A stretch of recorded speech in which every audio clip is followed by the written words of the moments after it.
पंजाब में बहुत बड़ी आपदा आई हुई है। पंजाब वैसे हमेशा चढ़ती कला में रहता है, अब आप मिशन चढ़ती कला भी लेकर आए हो। मैं उसके बारे में पूछना चाह रहा था आपसे कि क्या आपको जरूरत पड़ी कि आपने ये मिशन लॉन्च किया? देखो, जो चीफ मिनिस्टर रिलीफ फंड है ना, पहली बात तो यह है कि राहत कार्यों से अब आगे बढ़ने का समय, दोबारा पंजाब को खड़ा करना है। अब खेतों में इतनी मिट्टी आ गई, उसको हटाना पड़ेगा अगली फसल से पहले पहले। अब हमने वो चला दिया मुहिम के, जिसका खेत उसकी रेत, उठा लो जितना मर्जी, बेच दो उसको, बेच लो अगर बेच दो, क्योंकि ये मिट्टी तो चाहिए, बहुत मिट्टी चाहिए हमें। अलग अलग प्रोजेक्ट चल रहे हैं, कहीं घर पे इस्तेमाल करने के लिए रखने, घर पे रख लो, बेचना बेच दो, बेच भी रहे लोग। और जेसीबी दे दी हमने, जिसके पास कई बार है कि मेरे पास ट्रैक्टर नहीं है जी, मैं कैसे उठाऊं, उसके ट्रैक्टर जेसीबी सब दे देंगे हम, उठा लो अपने खेत से, तुम्हारी प्रॉपर्टी है, कोई भगवान ने भेजी है, चलो कोई बात नहीं, आपदा के रूप में भेजी है। तो एक तो ये, दूसरा स्कूलों को 3200 स्कूल जो है मलबा बन गए, स्कूलों को रीबिल्ड करना पड़ेगा। सिलेबस की किताबें बह गई, अब घर बह गया जब किताबें भी साथ में बह गई, दोबारा किताबें सिलेबस की, उनके एग्जाम लेने हैं, दोबारा बच्चों ने स्कूल जाना है, नौजवानों ने डिग्रियां लेनी है, कॉलेज 19 कॉलेज मलबे का ढेर बन गए। तो सड़कें, बिजली का सारा इंफ्रास्ट्रक्चर, ग्रिड, ट्रांसफार्मर, खंबे, तारें। तो अभी जो है ना, अभी सरकार का जो जिम्मेदारी है कि अभी जिंदगी को पटरी पर लाना सरकार का काम है, सरकार की जिम्मेदारी। तो उसके लिए हमने ये जो सीएम रिलीफ फंड है, उसमें आप सीएसआर का पैसा नहीं डाल सकते। कोई बाहर से कोई एनआरआई अपनी मातृभूमि के लिए, पंजाब के लिए, मिट्टी के लिए करना चाहता है जहां योगदान, तो उसमें नहीं आ सकता। हमने फिर एक गवर्नमेंट की ही एक वित्त मंत्रालय के अंतर्गत सोसाइटी बनाई, जिसमें rangla.punjab.gov.in ये एक वेबसाइट है, RANGLA rangla.punjab punjab.gov.in। इस पे जाके आपको सारा मिल जाएगा, इनकम टैक्स की एग्जम्पशंस, उसमें फॉरेन फंडिंग, सब कुछ हमने जो ले लिया है, फाइनेंस मिनिस्ट्री से परमिशन ले ली है, कोई इसमें दिक्कत नहीं आएगी कुछ किसी को। और 2-3 दिन हुए हैं, बहुत अच्छा रिस्पॉन्स आ रहा है। अभी टॉप 1000 दानियों का मैंने धन्यवाद भी किया है कि आपने बस अनाउंस होते ही आपने दिल खोल के दान शुरू कर दिया। कोई लिमिट नहीं है, ना ही कोई नीचे की लिमिट, ना ही केंद्र से आपको 1600 करोड़ रुपए मिले हैं, उससे कितना फर्क पड़ेगा आपको? 1600 करोड़, देखो 2300 गांव डूबे हैं, 1600 करोड़ के एक गांव को एक करोड़ भी नहीं आता सर। 80 लाख 70 लाख क्या होगा? तो अभी उसमें फसलें भी हैं, उनकी घर भी हैं, उसमें पशुधन भी है। एसडीआरएफ के 12,000 करोड़, 12,000 है ही नहीं है, 1200 करोड़ बचा है, जी जीरो ज्यादा लगा रहे हैं। कब दे ये एसडीआरएफ? तो केंद्र की स्कीम है जो controlled by centre and Punjab राज्य को मिलती है। 75% सेंटर देता है, 25% पंजाब देता है।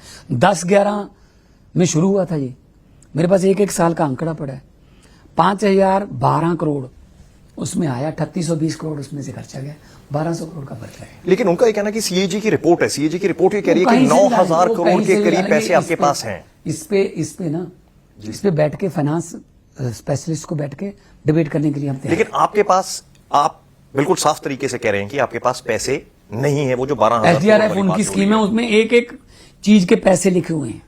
1500 रुपये भैंस का, 6800 घर का, जितना मर्जी 100% अगर होता है।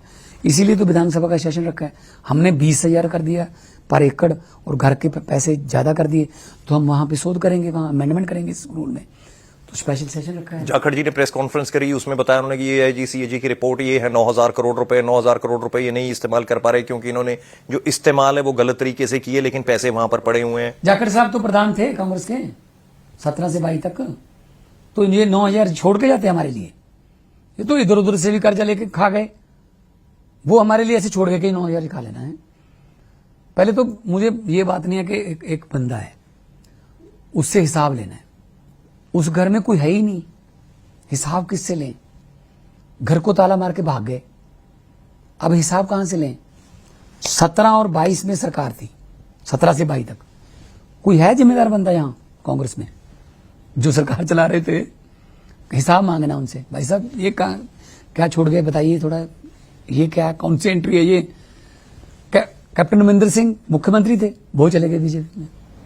वित्त मंत्री मंत्री बादल थे, वो चले गए बीजेपी में। सुनील जाखड़ प्रधान थे पार्टी के, वो चले गए बीजेपी में। एमएलए थे फतेहजंग बाजवा वगैरह, वो चले गए बीजेपी में।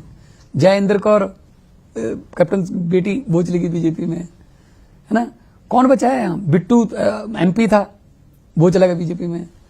कांग्रेस में ताला लगा के चले गए कांग्रेस के घर को, अपना हिसाब किताब बचाने के लिए कि ईडी ना आ जाए, सीबीआई ना आ जाए, फलाना आ जाए, दिमका ना आ जाए, उनके पांव में बैठे रहते हैं, हमें बचा लो जी। लेकिन बकरे की मां कितनी देर खैर मनाएगी? अगले साल गर्मी शुरू हो जाएगी, गहमा गहमी शुरू हो जाएगी पंजाब में इलेक्शंस की। 2027 में इलेक्शंस है, 2022 में आपकी सरकार बनी थी, 5 साल आपके पूरे होंगे। तो क्या कंपटीशन नजर आ रहा है आपको पंजाब में? कांग्रेस है, पंजाब में बीजेपी है। फिलहाल तो मैं चैलेंज मानता हूं पंजाब के लोगों को दोबारा पटरी पे उनकी जिंदगी लाना इस संकट में। अभी मैं इलेक्शन के बारे में कुछ नहीं सोच रहा, ये इलेक्शन आते जाते रहेंगे, लेकिन जिंदगी में बड़ी मुश्किल से घर बनता है और चंद सेकंडों में वो घर बह गया, सपने बह गए साथ में। उन सपनों को दोबारा सजाना है, उन घरों को दोबारा बसाना है। अभी कोई कंपटीशन या वो मैं किसी को चैलेंज नहीं मानता, बाद में देखी जाएगी इलेक्शन कब लड़ेंगे। लेकिन इस वक्त मेरे लिए पंजाब के लोगों को दोबारा, पंजाब को वही गिद्दा, वही भंगड़ा, वही कुश्तियां, कबड्डियां, उसी लेवल पे लेके जाना है। बीच में जब राहुल गांधी आए थे, वो जाना चाह रहे थे बॉर्डर एरियाज की तरफ देखने के लिए, तो वो कहते कि हमारे को परमिशन नहीं दी गई। लेकिन उसमें मैंने सुना कि आपने बताया कि अगर बाई चांस हमने उनको परमिशन दे दी होती, जिस तरीके से नदी का बहाव उस वक्त था और वो बहकर पाकिस्तान के अंदर अगर वो चले जाते फिर क्या होता? 800 मीटर बॉर्डर है वहां से, हम उनको सुरक्षा को कैसे खतरे में डाल सकते हैं? वहां मैं भी नहीं गया, वहां पे हेलीकॉप्टर जाते हैं फौज के, वहां राशन पानी सब कुछ। मतलब इसको हर बात को पॉलिटिकल बनाना अच्छा नहीं है। एक एसपी से बहस कर रहे हैं, अपोजिशन के नेता हैं देश के, है ना। तो ऐसा नहीं चाहिए कि इसमें कि हमको ये नहीं करने दिया, जहां वो जाना था उन्हें चले गए, वो ये लाते हैं। टोटल नुकसान आपने क्या अभी तक प्रारंभिक हमने 13,800 करोड़ सोचा है, लेकिन जैसे जैसे पानी उतर रहा है, अभी नीचे जाएंगे ग्राउंड में, असेसमेंट्स आएंगे, गिरदौरे आएंगे, तो ये बढ़ेगा। ऑपोजिशन में लेकर आ रहा हूं हर चीज में, लेकिन जो भी आप फैक्ट्स एंड फिगर दे रहे हैं, साथ साथ ही मेरे को कुछ ना कुछ याद आ जाता है। जब 13,000 करोड़ की आपने बात की, तो जाखड़ जी ने कहा कि 13,000 करोड़ तो इनका खुद का आंकलन है, उसके बावजूद ये कह रहे हैं कि सरकार हमारे को 20,000 करोड़ की राहत दे। तो एक तरफ 13,000 करोड़ ये खुद असेस कर रहे हैं, फिर 20,000 करोड़ मांग रहे हैं, तो क्यों मांग रहे हैं? हम तो 13,800 करोड़ का है, चलो 13,800 भी छोड़ दो, हमको जीएसटी और आरडीएफ का पैसा दे दे। 50,000 करोड़ हमारा जीएसटी का पड़ा है, 8,000 हमारा आरडीएफ का है, 58,000 करोड़ दे दें, हम मांगते नहीं है। चलो पंजाब को दोबारा खड़ा करके दिखाऊंगे, चलो बताइए जाखड़ साहब, उसमें क्या कहोगे? वो तो हक है ना पंजाब का, वो तो कोई रिलीफ या स्पेशल पैकेज नहीं है ना। बिहार में जाके बोली लगाते हैं प्रधानमंत्री साहब इलेक्शन में, 50,000 करोड़ दे दूं या 60 कर दूं, 60,000 करोड़ दे दूं या 70 कर दूं, 70 कर दूं या 80,000 करोड़ कर दूं, 90 कर दूं, फिर 1 लाख पे मान जाओगे, चलो 1.25 लाख करोड़।